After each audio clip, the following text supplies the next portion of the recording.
Last Christmas, Diana thought she was walking into the happiest season of her life. She didn't know she was also stepping into a quiet battle, one she wouldn't recognize until everything went silent.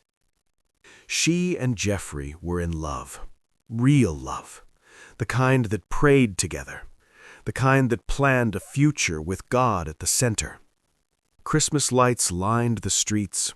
Carols floated through malls and church compounds. Joy felt unavoidable. Then, 1 week before Christmas, Jeffrey proposed. Diana screamed.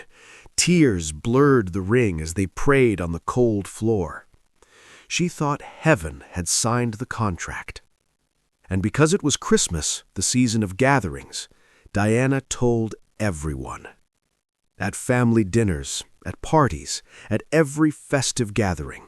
She showed the ring, talked about the wedding, spoke proudly about how well Jeffrey was doing. She even mentioned how much he earned.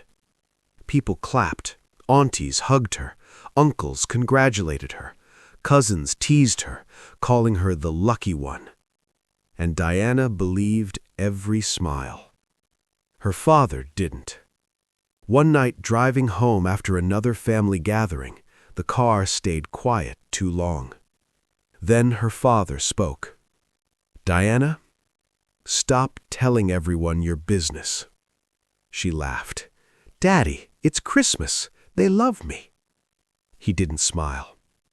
"Not everyone who smiles at you wants you to rise," he said. "Some people clap because they think the music will stop." She brushed it off.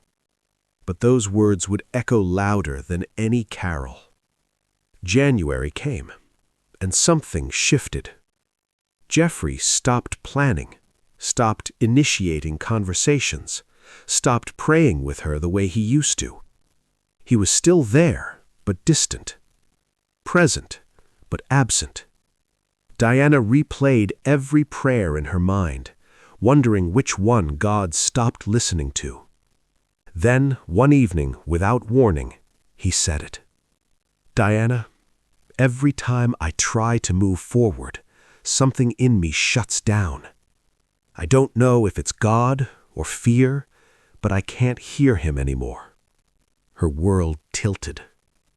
This was the man who cried during the proposal, the man who prayed over her ring. They agreed to take a break.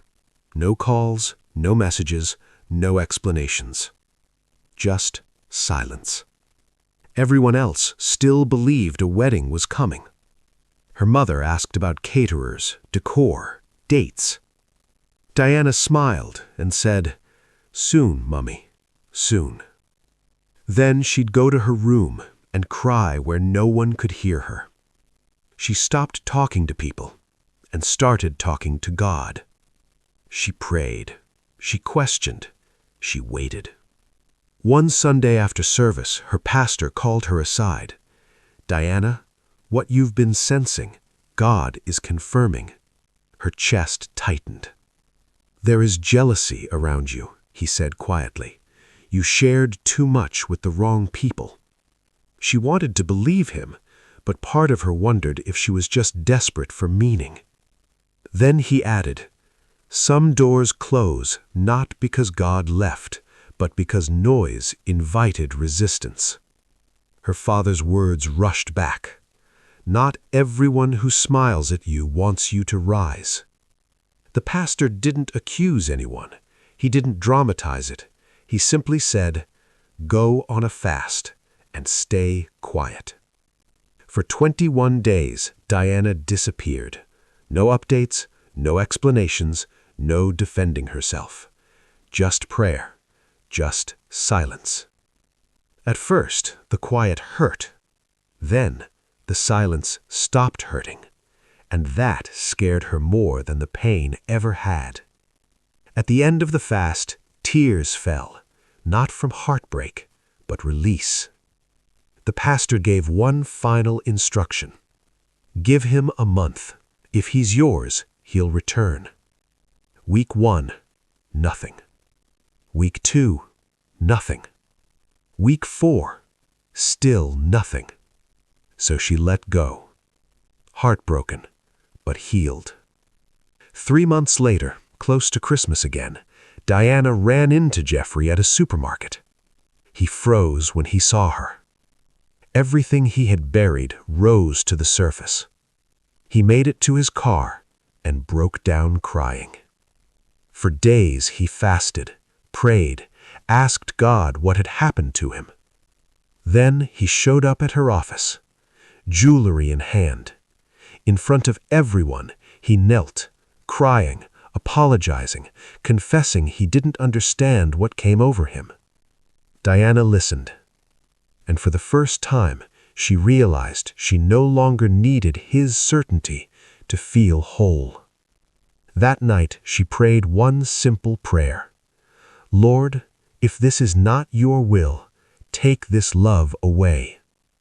In the quiet, she heard it, a still, small voice. Give him another chance. Not excitement, not adrenaline.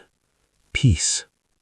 He called again and again, until one day she agreed to see him. At dinner, he held her hands and asked, "Will you marry me again?" She smiled. Yes. But this time, we keep it quiet. No announcements, no explanations, no noise. They prayed through the entire process. And when the wedding day came, it was holy, covered in peace. The same relatives who once celebrated, the same ones who smiled the widest, stood in shock. Because the God who begins a good work finishes it. Diana learned the lesson of her life. Not every smiling face is a safe place. Guard your blessings. Protect your progress.